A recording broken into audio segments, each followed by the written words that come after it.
The Gaels are full of stories, endless stories.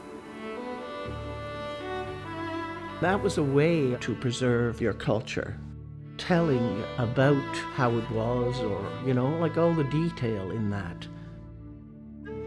Coinigh in a Dernia Ondanigu. Think of the people who came before you.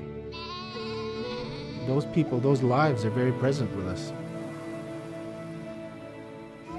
I really appreciate the people who are kind of drawn here, because people do really want to see Gaelic people who just live normal Gaelic lives. It's very humbling, that part. Having a place like this that allows for the most authentic way to experience Gaelic culture. It's not an old ancient artifact on a shelf. Gaelic is very much still living in the people. For a lot of our staff, it's a fine line between character and who they really are.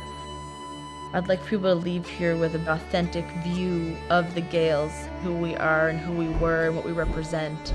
If we're not telling that story, who is? It's very, very good that there's a village behind the village.